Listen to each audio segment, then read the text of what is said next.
OK, bonjour tout le monde. Je vois que vous êtes en forme. Pas trop raqué? Non? Pas trop raqué? Pfiou. J'avais peur. Au nom de Jésus, je rajeunis cette église. Au nom de Jésus de 30 ans. OK, alors Saint-Esprit, merci pour ce temps qu'on a eu dans la présence de Dieu, dans la louange. Merci de ce qu'on est un avec le ciel, avec les anges, les saints du ciel, les 24 anciens, les 4 êtres vivants. On adore, comme Jésus dit, sur la terre comme au ciel, aucun décalage. C'est ce qu'on déclare, et y compris dans ce qu'on va ensemble explorer concernant le prophétique aujourd'hui. Alors, on veut vraiment te remercier, Saint-Esprit, tu es fidèle. Et je place toute cette congrégation sous le ministère du Saint-Esprit. Je lis au nom de Jésus tout effort intellectuel pour comprendre ce qu'on va voir aujourd'hui. L'intelligence est inutile dans ce qu'on va voir.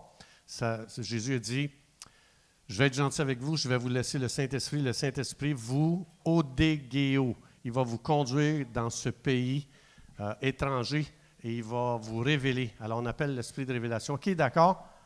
Amen, au nom de Jésus.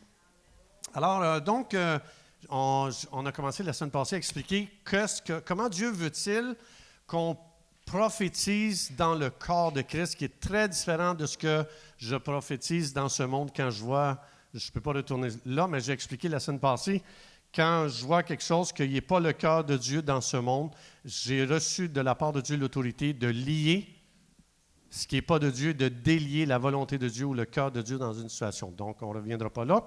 Et on a vu la semaine passée, on a vu juste le premier point des 3 filtres prophétiques. Quand Dieu dit, lorsque tu ouvres la bouche, le Saint-Esprit dit, je veux que tout le monde apprenne à prophétiser.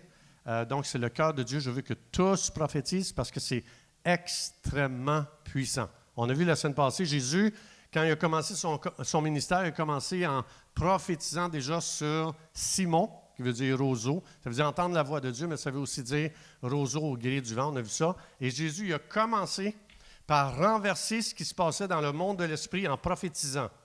Donc, il n'a pas attendu, il n'a pas qualifié Simon de Pierre une fois que Pierre a changé.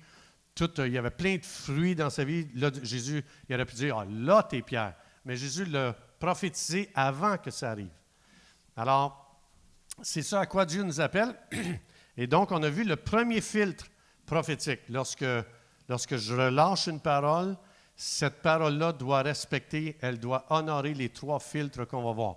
On a vu la semaine passée, donc celui qui prophétise parle aux hommes, il les édifie, on a vu ça. Qui se souvient du mot? Oikodomé. C'est bon ça, oikodomé. Et ça veut dire construire. Je bâtis la personne. Ce qui va sortir de ma bouche va créer quelque chose de magnifique. Quand on prophétise, ça veut dire je peux prophétiser sur quelqu'un comme Simon, comme Jésus a fait, et puis je prophétise le contraire de sa faiblesse en fin de compte.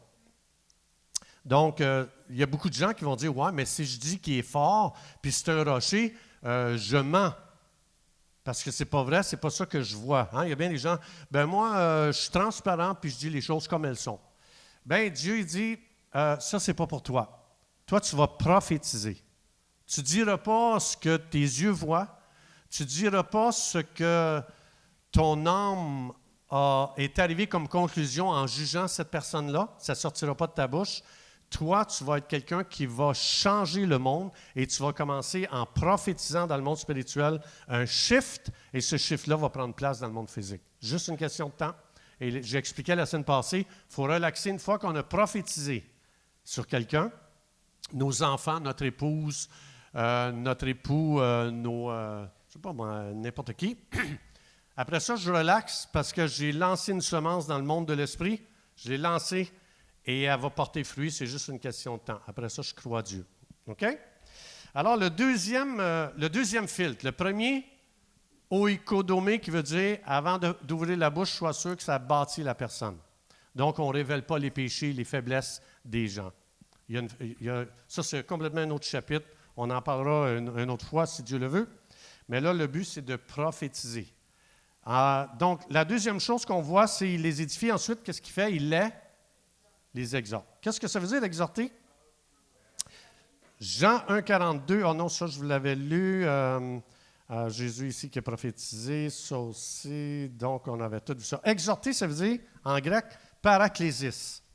Et ça, ce que ça veut dire appeler à proximité de. Ça vous fait-tu penser à un mot que vous avez souvent entendu dans des cours? Paraklétos, qui est qui? Le Saint-Esprit. Alors, ici, ça dit, ton deuxième filtre, c'est paraklésis, ça veut dire appeler à proximité de. Hein? C'est ça que ça veut dire, paraklétos, ça veut dire le Saint-Esprit vient à proximité de toi et il va cheminer avec toi, il va faire un bout de chemin. Mais ici, le mot paraklésis, c'est un verbe. On paraklésis. Qu'est-ce que ça veut dire? Appeler à proximité de. Ce que ça veut dire ceci. Simon,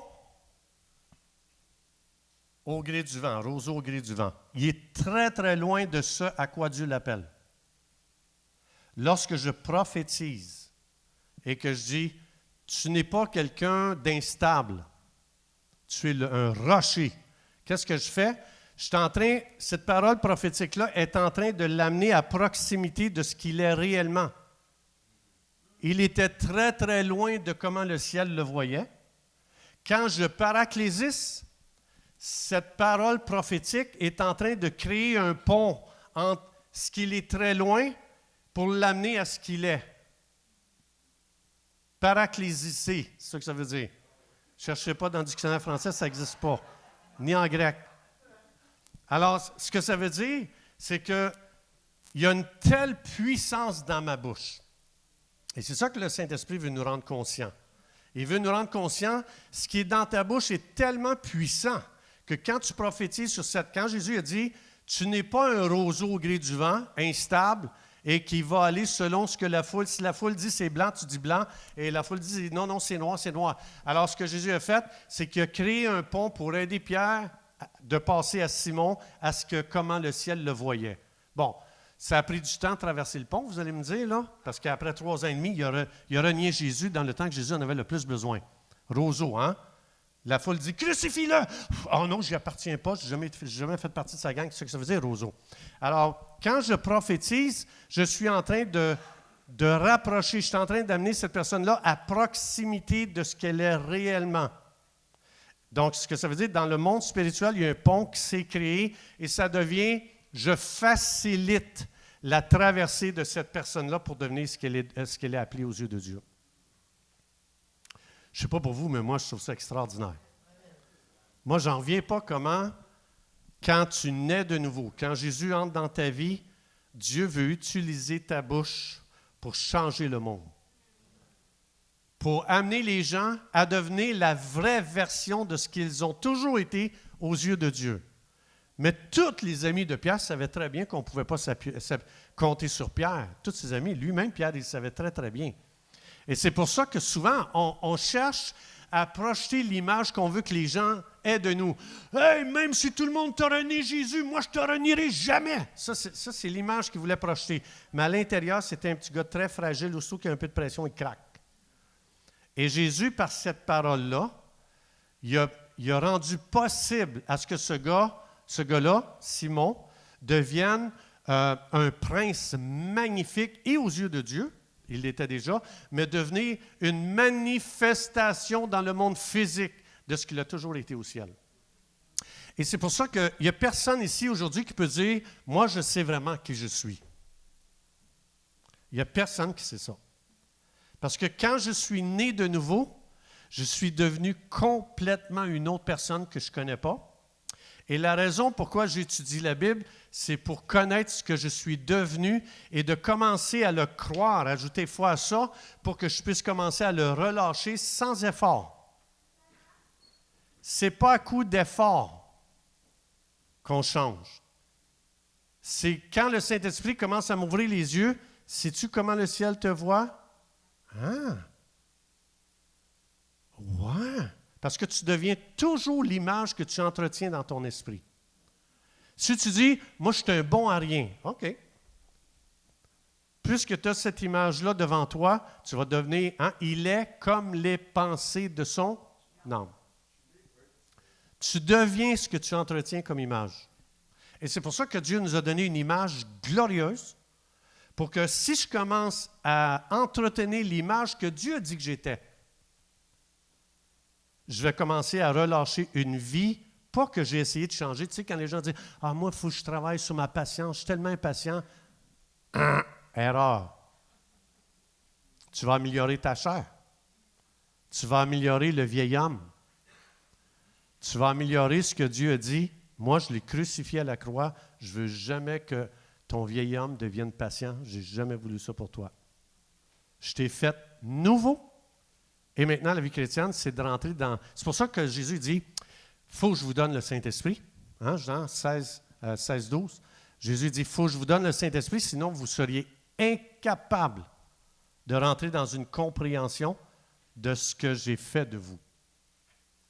Et c'est pour ça que l'ennemi veut qu'on ouvre la bouche et qu'on dise « Ah, moi, je ne suis pas bon. Ah, moi, j'ai été abandonné quand j'étais jeune. Mes parents m'ont abandonné. Ah, moi, j'y arriverai jamais. Ah, moi, je ne peux pas. Moi... » Toutes ces paroles-là, c'est pour détruire un pont qui aurait pu être créé prophétiquement et que ça t'éloigne de plus en plus de ce à quoi Dieu t'a appelé. Alors, quand je prophétise, mon premier filtre, je vais bâtir cette personne-là. Tant que je n'ai pas une parole qui vient d'en haut du Saint-Esprit pour bâtir cette personne-là, je n'ouvre pas la bouche. La deuxième, est-ce que c'est en train de la rapprocher, l'amener à proximité de ce qu'elle est aux yeux de Dieu? Ça, c'est le deuxième filtre. Le troisième filtre, vous êtes toujours avec moi? Oui? OK. On arrête là? Non, OK. Alors, dites-moi, qu'est-ce qui nous éloigne? Hein? Puisque ça dit ici, paraclésis, c'est pour amener à proximité de. Donc, qu'est-ce qui nous éloigne de ce à quoi on est appelé? C'est nous, nos pensées. La raison pourquoi j'étudie la Bible, c'est pour sortir de ma pensée, de rentrer dans la pensée de Dieu. Et quand je rentre dans la pensée de Dieu, ça me rapproche de ce à quoi Dieu m'a appelé. C'est la raison pourquoi j'ouvre ma Bible. Je n'ouvre pas ma Bible pour dire, Seigneur, tu vas être fier de moi cette année, je vais lire ma Bible en 1 an. Mais après 1 an, tu n'as aucune révélation. Tu n'as jamais invité le Saint-Esprit, que Jésus a dit dans Jean 16, 12. Jésus dit, je vais donner le Saint-Esprit. Le Saint-Esprit va t'odégéo. C'est-à-dire, il va t'amener dans un pays inconnu. C'est lui qui va te guider et il va donner une révélation et ta vision va complètement changer. C'est ce que Dieu veut faire de moi. Alors, je lis ma Bible pour entrer dans la pensée d'un autre qui pense correctement quand moi je pense sur rien. Lui, il dit, « Wow, tu es un prince, tu es quelqu'un d'extraordinaire. » C'est pour ça que je rentre dans sa tête. Puis après ça, quand je commence à entretenir l'image que Dieu a de moi, là, il va commencer à avoir une manifestation physique extérieure. Les gens vont dire, « Boy, tu n'es plus la même personne. » Et là, tu peux donner toute la gloire à Dieu. Tu dis, « Je n'ai vraiment pas travaillé sur ma patience. » Parce que cette nouvelle nature que tu as reçue en toi, elle est spirituelle et le fruit de l'esprit, c'est la patience. Ce n'est pas un fruit que tu t'es amélioré, c'est une manifestation de l'action de l'esprit en toi. Et l'action de l'esprit en toi, Jésus le dit, il va te révéler. Fait que quand il me révèle ce que je suis devenu, puis je commence à relâcher ça, je suis très patient. Ma nouvelle nature, il n'y a aucune impatience de ma nouvelle nature. Il n'y en a pas. Mon impatience, c'est dans mon ancienne nature pécheresse. Et Jésus a dit, dans Romains 6, je vais la clouer à la croix, ça. Ton impatience a été clouée. Donc, je ne chercherai pas à améliorer ça. Donc, Dieu dit, tu vas tellement trouver ça plate si tu essaies de travailler sur toi, ta vie chrétienne va être moche. Alors ça, c'est le deuxième filtre. Le troisième filtre, alors c'est tout ce que j'entretiens. Qu'est-ce qui m'éloigne de ce à quoi Dieu m'a appelé? C'est toute pensée que j'entretiens qui n'est pas la pensée de Dieu concernant qui je suis. Ça va? Voulez-vous savoir le troisième filtre? Alors, le troisième filtre, ça dit, ensuite de ça, avant de relâcher une parole, sois sûr que ça console la personne. Bon, c'est très général ici, donc oui, encourager, c'est vrai, mais je vais vous partager un synonyme très proche de paramutia, qui est parégouria. Hein, vous connaissez ça? qui veut dire ceci, un médicament apaisant.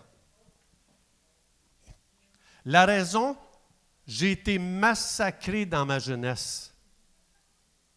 Plein de gens m'ont crié des noms. Plein de gens m'ont planté des couteaux dans le dos. J'ai été trahi. On m'a menti. On m'a trompé. Mes parents m'ont abandonné. J'ai grandi dans la rue. Pas de parents. On a été divisés. On a été séparés, divorcés. On a été battus en foyer d'accueil. Il n'y a rien qui n'est pas arrivé. Alors Dieu dit, Jean, tu es devenu une nouvelle personne.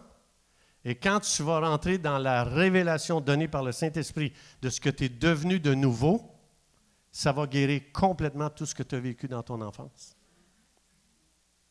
Donc, moi personnellement, OK, je ne vais pas dire que vous devez faire ça, je ne retourne pas dans mon enfance. Je vais vous dire pourquoi. C'est ma vieille nature pécheresse qui a été massacrée dans mon enfance. Ma nouvelle nature n'a jamais été massacrée. C'est pour ça que Dieu dit, « T'en as mangé toute une volée, toi, dans ton enfance. Tu as des poignards dans le dos, on t'a trahi, on t'a menti, on t'a trompé. En plus, tu as grandi dans un système de l'état profond. Fait qu'on t'a trompé, on t'a menti, tu ne connais même pas ta vraie histoire. C'est fou comment on t'a trompé. » Et Dieu dit, « Ça, c'est tellement endommagé que maintenant, je vais te placer sous une onction prophétique. Et cette onction prophétique-là, plus qu'elle va parler sur ta vie, plus qu'elle va venir te guérir complètement de tout ce que tu as vécu dans ton enfance. Et il ne faut pas oublier une affaire. Tout ce qu'on a vécu dans notre enfance, abusé, trompé, menti, ridiculisé, abaissé, stupidifié. Le dictionnaire n'est pas encore rendu loin, là. Il ne connaît même pas ce mot-là encore. Jésus dit, fais-toi-en pas. Le jour où tu vas te convertir, des gens vont ouvrir la bouche. Ce qui va sortir de la bouche concernant ta vie va venir complètement guérir tout ce que tu as vécu dans ta vie, peu importe ce que tu as vécu. Alors ça, c'est la puissance de prophétiser. Et c'est pour ça que Dieu explique, c'est pour ça que Dieu dit dans 1 Corinthiens 14, l'Esprit dit, « Je veux que tous vous prophétisiez. » Pourquoi? C'est extraordinaire ce qui va se passer dans le corps de Christ quand notre bouche est ouverte. Mais Satan, ce qu'il veut faire, c'est qu'il veut me montrer la faiblesse de quelqu'un, ses manquements, ce qu'il fait de pas correct. Il se dit chrétien et que je commence à renforcer le roseau au gré du vent. Il veut que je parle que du roseau. Dieu dit, non, je t'ai mis à part, je t'ai sauvé, je t'ai lavé de tes péchés, j'ai mis le Saint-Esprit en toi et maintenant je vais utiliser ta bouche pour transformer les roseaux en pierres solides. Par la bouche. C'est fort. Il y a tellement de puissance dans notre bouche. On va voir plus loin pourquoi Satan ne veut pas qu'on ait cette révélation-là. On va le voir un petit peu plus loin. Alors, donc ici, c'est pour ça que c'est un synonyme très proche ici, médicament apaisant, parce qu'on a besoin de beaucoup de guérison. Donc, quand les gens disent « Ouais, mais tu ne sais pas ce que j'ai vécu dans mon enfance. » Non, mais je sais ce qui t'est arrivé quand tu es né nouveau. Puis même si tu le décortiquais, même si tu ouvrais au scalpel puis tu montrais tout ce que tu as vécu de blessant, de décevant, de massacrant, ça ne te guérira pas. Tu es guéri en ayant une révélation que tu es devenu une nouvelle personne. C'est pour ça que Satan dit « Hey, retourne dans le passé, c'est grave que ce que tu as vécu-là. C'est injuste. On aurait dû te traiter autrement, tu aurais dû recevoir une autre vie que ça n'a pas d'allure. » Et pendant tout ce temps-là, je m'apitoie sur l'ancienne nature déchue, séparée de Dieu. Et ça ne m'amène pas à avoir une révélation de ce que je suis devenu quand je suis né de nouveau. Alors, donc, qui aimerait ici? Qui aimerait? Qui aimerait moi? Alors, qui aimerait ici que quand quelqu'un non-croyant, il ne connaît pas Jésus, il ne connaît pas Dieu, il rentre ici et qu'il dise « Hey, vraiment là, Dieu est parmi vous. » Qui aimerait ça? Oui? OK. je vais vous donner la clé. Je vais vous donner la clé tout de suite après. 1 Corinthiens, je suis dans le même chapitre, 1 Corinthiens 14. Mais si tous prophétisent, si personne parle en mal les uns des autres, si personne juge l'autre, si personne n'abaisse pas l'autre, au contraire, si tout le monde prophétise, donc qui bâtisse, qui amène à proximité d'eux et qui sort un médicament qui sort de leur bouche sur les gens, si tous font ça, il dit, et qu'il survienne quelques non-croyants ou un homme du peuple, il est convaincu par tous. Il est jugé par tous. Mais attention, ce n'est pas juger qu'est-ce qu'on pense. Anacrino. Ce n'est pas le jugement qu'on pense, là. Un jugement, là, tu sais, comme qui abaisse. C'est une évaluation. C'est le mot anacrino. Les secrets de son cœur seront dévoilés. Avez-vous remarqué que tout de suite on pense, c'est péché? On aime ça, nous les humains. On aime ça, surtout souligner ça dans la vie des gens. C'est pas ça que ça va dire ici. Vous allez voir. Les secrets de son cœur, si tous prophétisent, écoutez, si on développe l'onction prophétique dans les rassemblements, si tous prophétisent, il va avoir un impact extraordinaire. Regardez bien, les secrets de ces gens-là vont être dévoilés de leur cœur, de telle sorte que tombant sur leur face, ils adoreront Dieu. Ils ne se repentent pas. Ils adorent Dieu. La raison, on va le voir. Et ces gens-là publiera que Dieu est réellement au milieu de vous. La raison, c'est que quand vous et moi, on est nés avec des rêves dans notre cœur. Des rêves qui ont été brisés, qui ont été massacrés. Et en plus, on a mis en place un système pour s'assurer que ton rêve soit détruit. C'est pour ça qu'on a mis en place un système d'éducation, un one fit for all. On ne tient pas compte de tes rêves. Moi, là, juste pour vous donner un exemple, le système a été inventé par l'État profond, un monde de ténèbres qui ne respecte pas comment Dieu vous a créé. Et ils viennent détruire ce rêve-là dans votre cœur. Moi, je me souviens à l'école, juste à l'école. À l'école, j'étais le plus tannant de la classe. J'ai changé, hein? Oui! J'étais le plus petit de la classe, mais j'étais le plus dérangeant. Parce que les plus grands de la classe et les plus forts venaient me voir et disaient « Reg, on ne veut pas d'école aujourd'hui. Fait que tu vas faire beaucoup de bruit dans la classe, tu vas déranger et on va te protéger. » Wow! Wow! Wow! Wow! Et c'est ce qui se passait. Le professeur écrivait au tableau, moi je faisais « Ah! » Là, ça revirait. Si quelqu'un me stoulait, les grands en arrière dans la classe, tu sais, ils sont toujours assis en arrière, les grands. Sacré une volée à ces gens-là à la récréation. Fait que personne ne me stoulait. Fait que le professeur faisait une dépression, n'était plus capable, il ne pouvait pas enseigner sa classe. Fait que ça, c'était moi. Mais moi, j'étais toujours assis quand je pouvais. J'étais toujours assis à côté de la fenêtre dans la classe et je regardais les oiseaux puis je disais « Ah, est-ce qu'ils sont bien? Les autres sont libres. Moi, je suis en prison ici. » Moi, là, de 8 heures à 4 heures, ça ne marchait pas dans ma tête.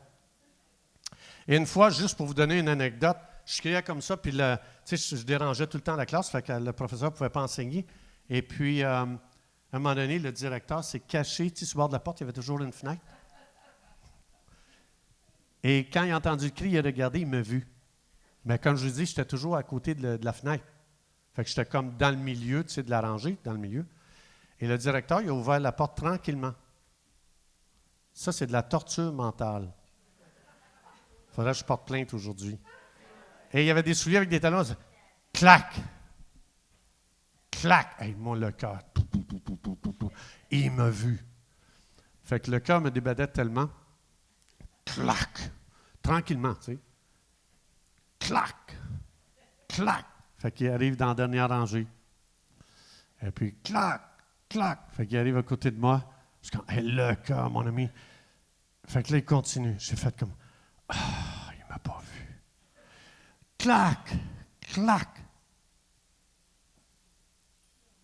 Clac! Clac!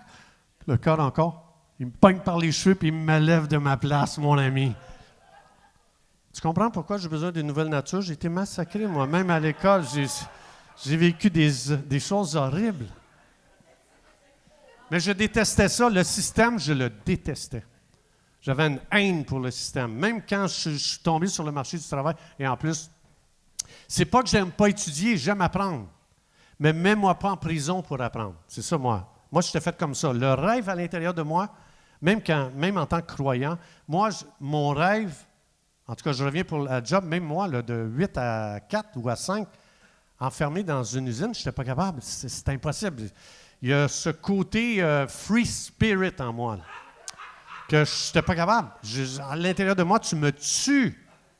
Alors moi, je t'ai fait complètement pour autre chose. Puis c'est pas que j'aime pas étudier ou que j'aime pas travailler. Quand le Saint-Esprit, quand Dieu m'a visité pendant 5 nuits et qu'il me dit ce à quoi je t'ai appelé, je vous garantis, moi, je pouvais étudier le matin. Qui se souvient, à 6 heures le matin, il y avait des réunions chez moi, déjà d'enseignement. Après ça, la radio. Après ça, des cours bibliques tous les soirs. C'est pas que j'aime pas étudier, mais mets-moi pas en prison pour étudier. Je suis un passionné, pas de la connaissance, de dire, Saint-Esprit, je me place sous ton ministère, révèle-moi ce que mon intelligence n'est pas capable de saisir. Ça, je suis un maniaque de ça, moi. Et il n'y a pas d'heure pour moi, je ne vois plus d'heure.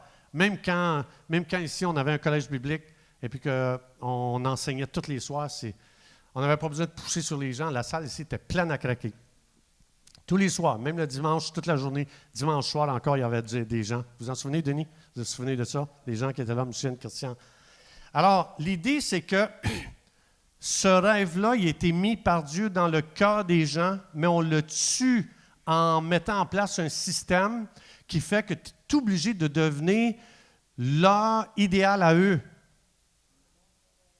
Et les gens pensaient que moi, je veux dire, j'étais un délinquant et puis que je n'aimais pas travailler. Je suis un étudiant que rares les gens sont capables de m'accoter, mais pas dans leur système. Et j'aimais travailler des heures et des heures et des heures, traduire des cours bibliques, enseigner ça ici tous les soirs, et enseigner à la radio tous les jours, et enseigner le matin à partir de 6 heures chez moi. Des gens partaient de Granby, s'en venaient chez nous. La rue était pleine.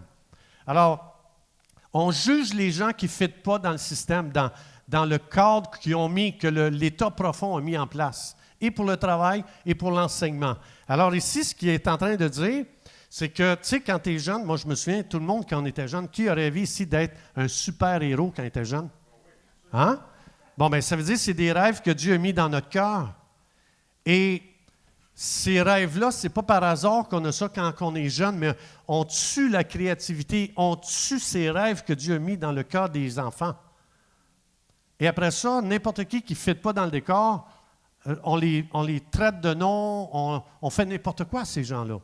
Au lieu de dire, je vais prendre le temps de te connaître et je vais demander à Dieu une onction prophétique pour révéler ce que tu es réellement aux yeux de Dieu. Peut-être que tu ne fites pas dans la majorité de ce que le système fait, mais ça ne veut pas dire que tu es un paresseux, puis tu es un négligent, tu es un délinquant. Moi, j'ai connu un excellent musicien qui a joué pour Robert Charlebois, Marcel Beauchamp, et quand il est arrivé à l'université, le gars, il désapprenait. Qu'est-ce que tu penses qu'il a fait? Démotivé. Complètement démotivé. Et souvent, le système, au lieu de susciter l'intérêt, la soif de connaître, tu es là, non, c'est moi le cours d'histoire quand j'allais là. Le seul cours que j'aimais, c'est le cours de musique. Il aurait dû me pousser là bien avant. Alors, regardez ici qu'est-ce que ça dit. Dieu veut que l'Église, Dieu veut que les rassemblements, parce que l'Église, c'est l'ensemble des croyants. Dieu veut amener une onction prophétique dans les rassemblements pour que la vie de la personne soit complètement transformée. Pas en disant « il faut que tu changes ça dans ta vie parce qu'un chrétien n'a pas le droit de faire ça ». Ça ne change pas les gens. Ça met une pression, ça l'écœure les gens. Et tu n'as rien vu de glorieux, mais il faut mettre une pression. Et même, ça se peut que la personne se conforme à ce que tu dis, un chrétien ne fait pas ça. Il va peut-être le faire, il va se conformer, mais il n'est pas transformé. Fait que pour te plaire, il va le faire, mais il n'y a pas eu de changement. Le Saint-Esprit n'est pas venu révéler à l'intérieur, puis toi, tu fais comme « Wow! » Mais à chaque fois que tu dis à quelqu'un « Change ça dans ta vie, tu dis chrétien, tu n'as pas le droit. » J'ai jamais vu quelqu'un dire « Wow! Super ça! » C'est Alors ici, regardez, c'est ce que ça dit. Le processus, c'est ceci, quand tous prophétisent. Quand on développe, il ne faut pas se disqualifier. Il y a des gens qui disent « Moi, je n'ai jamais prophétisé de ma vie, je ne sais pas comment faire. » C'est pas grave. C'est pas grave. C'est pour ça que j'amène cette série-là, pour qu'ensemble, on grandisse, on commence tranquillement. Et puis qu'on grandisse là-dedans, on ne juge pas, on va s'aider les uns les autres. Vous êtes d'accord? Alors ici, regardez, juger, comme je disais tantôt, c'est anacrino, ça veut dire je discerne. Je discerne dans le cœur de cette personne. Et ce n'est pas pour rien ici que ça parle du cœur, parce que les secrets sont cachés dans le cœur. Tes yeux ne le voient pas. Ça veut dire que si je me fie à ce que je vois avec mes yeux de la personne, je peux la juger. Et c'est pour ça que le prophétique, ce qu'il fait, il se ferme les yeux et il dit « Non, je ne crois pas ce que je vois.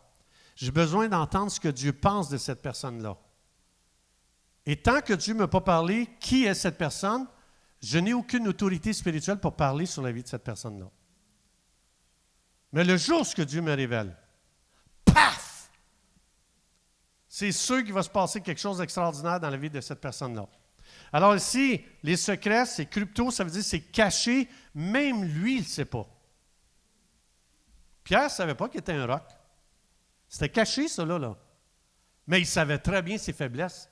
Même si ça avait été voir, Pierre, le Seigneur m'a montré que tu es vraiment chambranlant, toi, dans la vie. Ah, il aurait dit, c'était pas caché, ça, pour moi. Là.